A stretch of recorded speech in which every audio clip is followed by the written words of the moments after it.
पहले मेरे को लगता था ये कैमरा बेकार है, फिर बाद में पता चला मैं ही बेकार हूँ, कैमरा नहीं। अगर आपको भी ऐसा लगता था कि कैमरा बेकार है तो आप बहुत बड़े ये हो, ज़रा पढ़ना।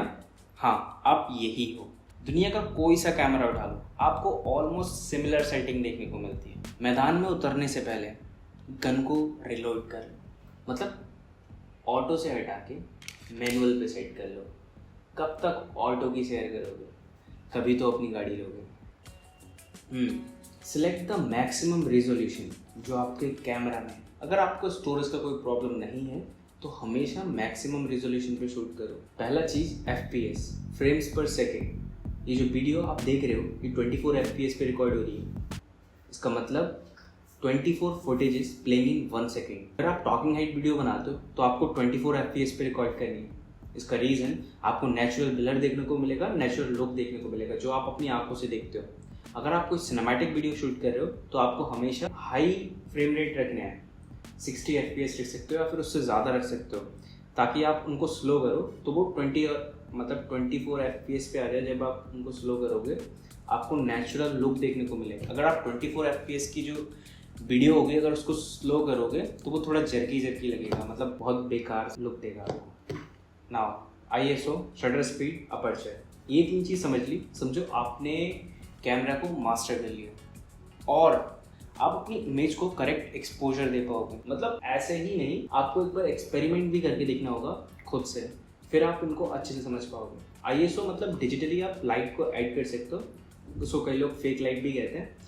आप अपनी क्लिप में फेक लाइट यूज़ कर सकते हो, लेकिन जब तक ग्रेन ना आए। एंड जैसे ग्रेन आना चालू हो जाए समझ लो आपको फेक लाइट की बजाय रियल लाइट यूज़ करनी है। नाउ शटर स्पीड, मतलब कैमरे के अंदर एक शटर होता है जिसको हम फ्लैप कहते हैं, एंड उसकी रेट को, मतलब उसके खुलने बंद होने की रेट को हम शटर स्पीड कहते हैं। एंड शटर स्पीड करती, मतलब ये जो फ्लैप होता है वो उसका मेनली वर्क होता है कि कैमरे के अंदर सेंसर होता है, उसके अंदर कितनी देर तक हमें लाइट हिट करानी है, इन कितनी कम देर तक लाइट हिट करानी है।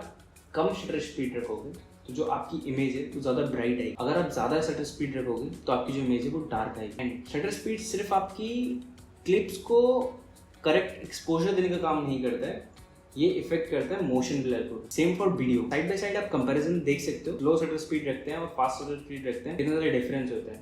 तो अब कितना शटर स्पीड रखना है ये भी क्वेश्चन है।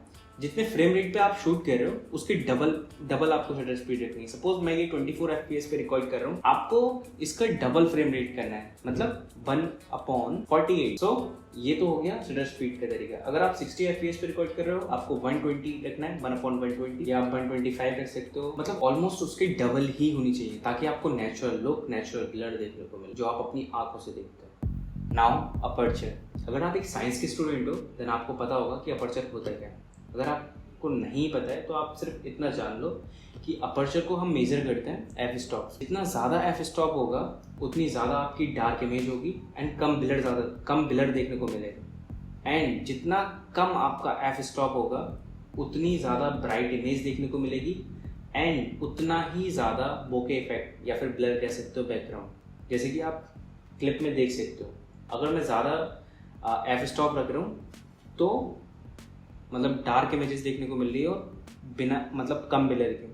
एंड जितना कम मैं f स्टॉप को रख रहा हूँ आप देख सकते हो कि ज़्यादा ब्लर देखने को मिल रहा है एंड ज़्यादा ब्राइट इमेज देखने को मिल रही है। Aperture is it like I people, कितनी लाइट आपको कैमरे तक पहुंचानी। कई बार क्या होता है जब हम वीडियो शूट कर रहे हैं वो बहुत ज़्यादा ब्राइट आती है, अगर हम ISO को डिक्रीज कर रहे हैं तब भी वो जो इमेज है या फिर वीडियो है वो डिक्रीज नहीं होती है उसकी ब्राइटनेस। तो उस टाइम पे हमें क्या करना है, हमें f स्टॉप्स को इंक्रीज करना है और उसकी वजह से हम लाइट को कम कर सकते हैं। एंड f स्टॉप्स हर एक लेंस के अलग अलग हो, जैसे मेरा f स्टार्टिंग 2.8 है एंड लास्ट 22 है। ये वेराइन कर सकते हैं lens to lens. White balance मतलब वीडियो का मूड, जरूरी नहीं है आप हर बार रूल के साथ चलो, कई बार रूल तोड़ने पे भी इनाम मिलता है। और हाँ, अगर आपको वाइट बैलेंस सेट करने में दिक्कत हो रही है तो आप ये चार्ट देख सकते हो, इसकी मदद से आप वाइट बैलेंस को एडजस्ट कर सकते हो। अगर आपको फिर भी दिक्कत हो रही है देन आप इस तरीके का प्रोडक्ट ले सकते हो, इसकी मदद से आप वाइट बैलेंस को एडजस्ट कर सकते हो। एंड कई केसेस में आप ऑटो पे भी रख सकते हो, इससे भी आपका वाइट बैलेंस काफ़ी हद तक अच्छा आता है। सो